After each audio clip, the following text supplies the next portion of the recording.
My life, my story. Episode 4, first day at work. I woke up early that morning because our first duty would begin at 8 a.m. Our schedule was divided into shifts 8 a.m. to 12 noon, then another duty from 4 p.m. to 8 p.m. as part of our orientation period. This was it. The real struggle was beginning. We were now facing not only a different workplace, but also a completely different culture and language. We only knew our own language and English, but Arabic was something entirely unfamiliar to us. Thankfully, our senior nurses were there to guide and help us survive those first difficult days. One of my very first lessons was learning Arabic numbers. Surprisingly, it became easier as days passed. Wahid, 1, Itnin, 2, Talata, 3, Arba, 4, Kamsa, 5, Sita, 6, Saba, 7, Tamania, 8, and so on, until eventually I learned larger numbers like 20, 50, and even 100. Mia. Later on, they introduced me to the Arabic words which could be beneficial in my work, like greetings. Salam alaikum. How are you, as kef falaik? Then the anatomy for the body as ayun for the eyes, wriggly for legs, and so on. Later, I come to realize I can already slowly talk to the patient. It takes a while to get used and speak. Anyways, we learn and grow from there. I carried with me a small brown recycled notebook called Papel Maradi, which was very popular during my younger days. I loved collecting those notebooks before, and now it became my little survival notebook in Saudi Arabia. Every single day, I wrote down everything I learned because writing helped me remember things better. At that time, one of my mentors was Mama C. She was a medium-built woman with a round face and a naturally joyful personality. She always made us laugh despite our stress and exhaustion. She was also a very good cook. Most of the time, when we came home too tired either to cook or even stay awake, she would feed us. Looking back, I realize how lucky I was because I easily got along with people wherever I went. That afternoon, we were introduced to the doctors and different clinics inside our facility. Later that evening, we finally met the owner of the clinic. He welcomed us warmly while our charge nurse acted as our interpreter. Our charge nurse was a medium-built woman in her 40s with a comely appearance, with the type that made you easy and calm just by looking at her. She is strict and helpful in any way. Have been strict in some ways and back us up when everything goes wrong. She's our interpreter and our mentor in this field where we work abroad for the first time. The owner, I could say, is someone short, wearing Arabic thobe and headscarf with strict features. We're glad that he gave us chance to work in his clinic. He had been generous to us in our stay working in his clinic. Then there was another man, someone like a CEO or administrator. He immediately caught my attention because he looked exactly like how Jesus is usually portrayed in paintings and portraits. I could not stop staring. One time, the call of prayer comes, as I'm amazed how they pray. As they gathered and pray in the ample spacious area in the corridor, I watched them pray. Then the senior nurse came and warned me to stay away and keep your eyes away while they pray. There are cultural and religious norms to follow, such as lowering the gaze, particularly in men. Gender separation. Lowering eye contact when speaking, especially to elders, is a sign of deep respect. Eye contact is accepted only when talking to the same gender. It felt strange because I suddenly imagined myself inside the Bible stories I used to hear growing up. Here I was in the Middle East, surrounded by Egyptian doctors and unfamiliar traditions. Everything felt surreal. Even my assigned doctor reminded me of Mama Mary in some way. Sometimes I felt like my life was slowly becoming a story I never imagined I would actually live. Thankfully, my duty went smoothly. My doctor could not speak English fluently, but I could communicate well enough. Sometimes, whenever her children visited the clinic and there were no patients around, she would ask me to teach them English. Little by little, I became more exposed to different kinds of patients and cultures because I was assigned to an OB/GYN clinic. My experiences became deeper every day. One patient came for examination, and while my doctor was collecting a sample, she asked me to assist her. During the procedure, I noticed something unfamiliar. The patient had undergone female circumcision. After the patient left, I quietly asked my doctor about it. She explained that in some African cultures, female circumcision was practiced, especially to control women and prevent other men from touching her before marriage. As she explains it further, female circumcision. To some culture, it is for control of sexuality, prevents promiscuity, and preserves family honor. For hygiene and aesthetics, it is varied prevalence for some regions and ethnic groups in Africa. The practice is rare or illegal in some other African countries. At that moment, I felt deeply sorry for the woman.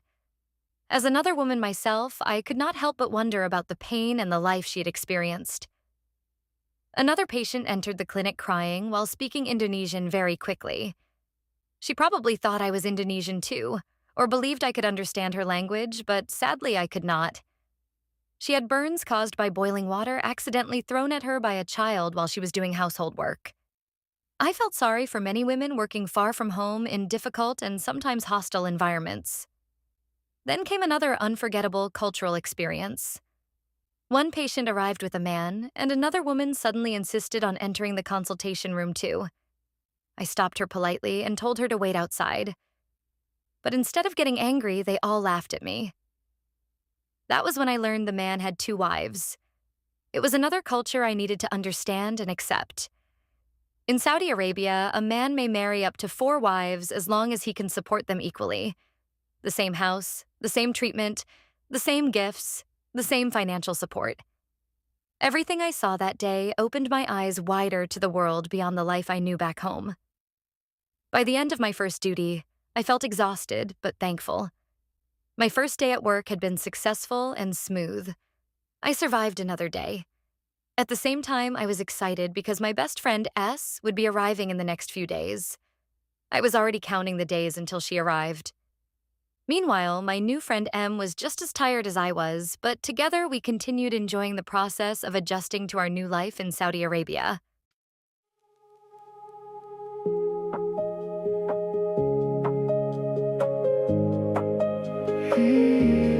Late night lights and a restless soul. Suitcase dreams on an open road. Heartbeat racing but I still walk in. Sometimes courage is just beginning. First day standing in a crowded room. Different faces, unfamiliar moods. Trying hard just to find my place. Holding back all the fear I face. New shoes walking on uncertain ground. Silent pressure when no one's around. But deep inside I hear a voice telling me I still have a choice. Even when the road feels cold, even when the world feels hard, every scar becomes a story. Every struggle leaves a mark. I'm brave enough to begin, strong enough to rise again. Through the stress, through the pain, I won't let my dreams fade away. New friends lighting up the dark, little hope inside my heart. Step by step I'm learning this. Sometimes strength begins like this. Brave enough, strong enough, holding on. Rising up, brave enough, strong enough. This is where I become. Long shifts in emotion of days, trying hard in 1,000 ways. Missing home but I carry on, learning how to still stay strong. Some nights tears fall quietly, but tomorrow keeps calling me. Every challenge becomes my fire, every moment lifts me higher. No one said the road was easy, no one promised perfect skies, but every dream starts somewhere, with fear hidden in their eyes. I'm brave enough to begin, strong enough to rise again. Through the stress, through the pain, I won't let my dreams fade away. New friends helping me believe there's still more ahead for me. Step by step I'm learning this. Sometimes strength begins like this. First flight, first job, first lonely night. Trying to survive while chasing light. Pressure on my shoulders but I won't break down. Lost for a moment but I'm found right now.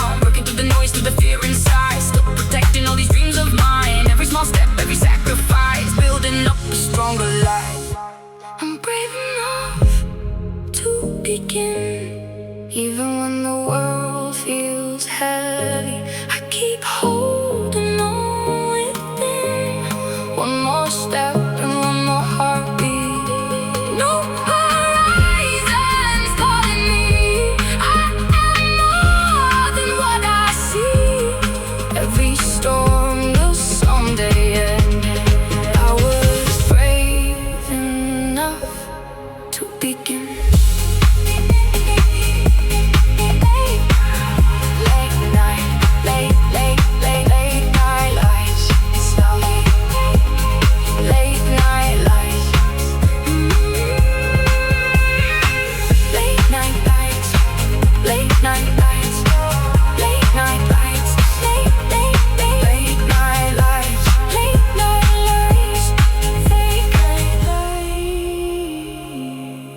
Late night lights slowly fade away. Morning sun brings another day, and I smile, knowing deep within I was brave enough to begin.